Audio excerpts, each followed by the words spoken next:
Hi everyone, Julia here, recording this October 29th, 2022, and I was going to tell y'all the story of my dogs.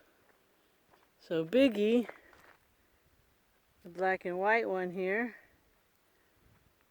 we've been together almost 9 years now, and he was meant to be my dog. He really, when he came into my life in 2013, that's when I really started to change my frequency.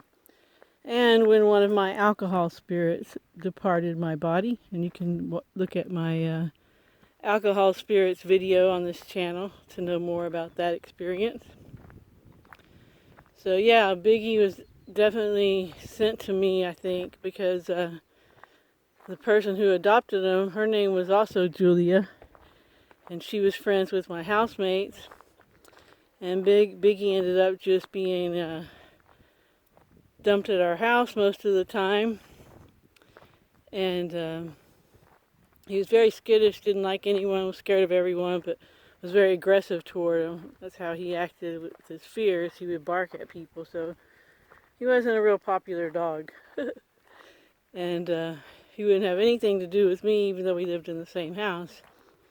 And after 6 months, she decided to give him away, and she gave him to some other people, even though she had asked me if I wanted him, and I said yeah, and she gave him away to someone else. But Biggie got given back because he broke their family heirloom when they put his toy next to it and left the house and left him unsupervised, because Biggie's like that. If he can get to something that he wants and you're not there, he will get to it. Very clever guy. So yeah, so then I adopted him and had to bribe him to like me with food, and I would kind of make him stay in my room with me. And then a week after I adopted him was his first birthday, that I've given him anyway, which is close to what they said. Yeah, he was adopted off of death row. He was in a shelter in Bastrop, Texas, that did euthanize, so Biggie was on death row. So a week after I adopted him, he consumed 48 grams of butter-laden cannabis that my housemate put out in the compost pile, and couldn't walk for 2 days. And of course I researched it. We knew what was going on, and I knew he wasn't in any danger, so I just sat with him, and he didn't enjoy it at all, but he came through. And then since after that happened, he got hit by a car, knocked across the street, but didn't really get hurt. And when the guy stopped and opened his door, Biggie barked at him, because he used to always bark at everything. He's jumped out of a moving car. He's jumped out of a parked car and got lost for 2 days. And it was pretty miraculous that he made it home, because when he was lost, I read about it on the internet, and it said dogs like with his kind of personality, real skittish and scared, often either get hit by a car or they run away real far. And yeah, it's not good with that type of personality for a lost dog. But then I also read that don't give up hope. You have a very close bond with your dog. Just keep sending telepathic messages.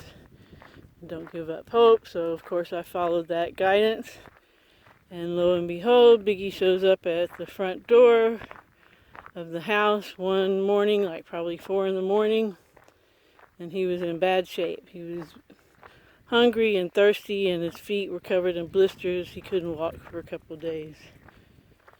So yeah, we've been through a lot. And then he flew over here.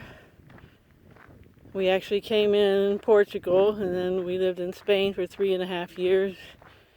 And we've been here in Portugal a little over a year. And since we've been over here in Europe, he's had a few injuries too, because of dogs, and one because of a person. So yeah, he's quite a trooper, and he's always by my side. He always follows me everywhere. He sleeps with me. And yeah, he's jealous, which that part's not so good. I need to be a better alpha of this pack. So yeah, that's Biggie's story.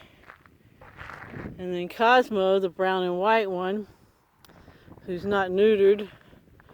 And I used to always say all dogs should be neutered and spayed, but after 2020 and doing more research, I'm not so sure that that's the best scenario to spade and neuter your dog. I'm trying to work where the wind doesn't get in the mic so much. So where we're living now, it's really not too much of an issue other than his high libido. And if he ever did get someone's dog knocked up and I knew about it, I would definitely take responsibility. But anyway, I digress. The way I got Cosmo is that when I was living in Spain, there was a pack of stray dogs I used to hang out with and feed and stuff, and I named them all. And Cosmo was one of the puppies, and Mama Dog came walking by with him, and he was crying, and my friend picked him up and he cried even more. So then we gave him a little food. Then they came by again, and he was whimpering, and I went to try to get him, and he crawled under the gate into the property. And he was whimpering again, and then I picked him up, held him next to my heart, and he stopped crying. But now he cries all the time. All I do is cater to Cosmo. If Cosmo's not happy, anyone's not happy. So yeah, I think he might be one of my high school boyfriend, husband. That's another story. Reincarnated or something. But yeah, so he was exactly what I didn't need, because at that point I was really considering going back to the States and stuff, but then the pandemic hit right around the same time that I got Cosmo, actually. And he almost died. He had worms really bad, and then I think he took it too strong, or I gave him too strong of a dewormer. And then that lowered his immune system. He got parvo, which those dogs were getting over and over again in the dog pack. And anyway, he got parvo, and then after parvo he had so much inflammation he couldn't absorb any food. So yeah, everybody thought he was going to die, but finally the vet figured it out, and we gave him cortisone, and he bounced back, and now he's a bundle of love and a challenge. Sometimes I wonder if pets aren't a decoy to keep us utilize our resources and keep us occupied. But man, dogs are just so much about unconditional love. They teach us that so much.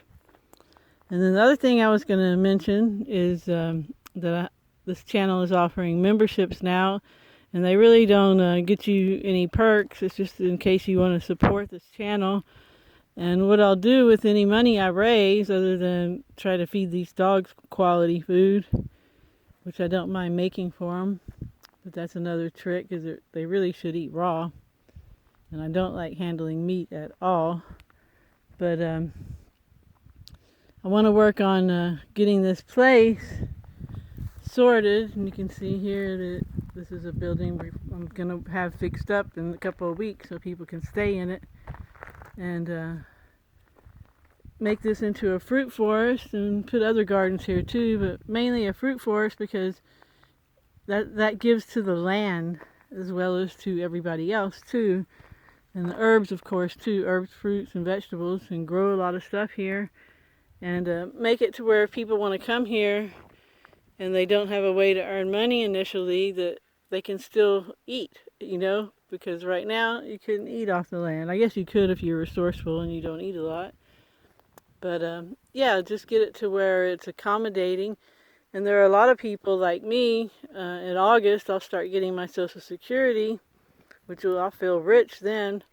And, of course, I'll have much more of a budget then, and I'll be able to contribute. So if there's any people that are close to retiring and want to come out here, and they have a couple years before they start getting their retirement money, then, they'll be able to come here if they want to.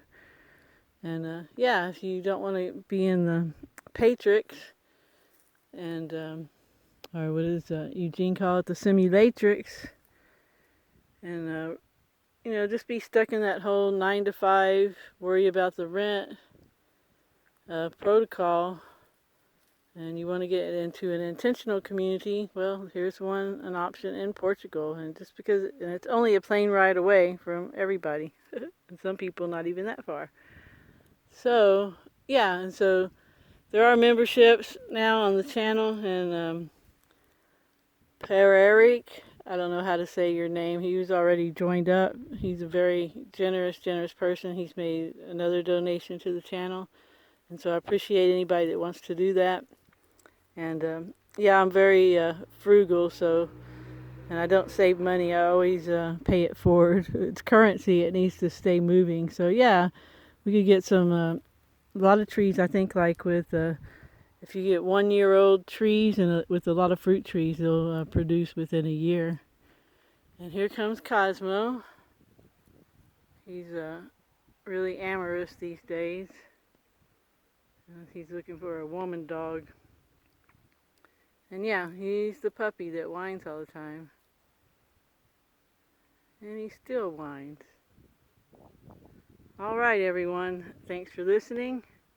And I hope you have a good morning, afternoon, or evening, wherever you are. And remember to always focus on what you want. And always help others if you can. Good timing, Cosmo. Ciao, ciao.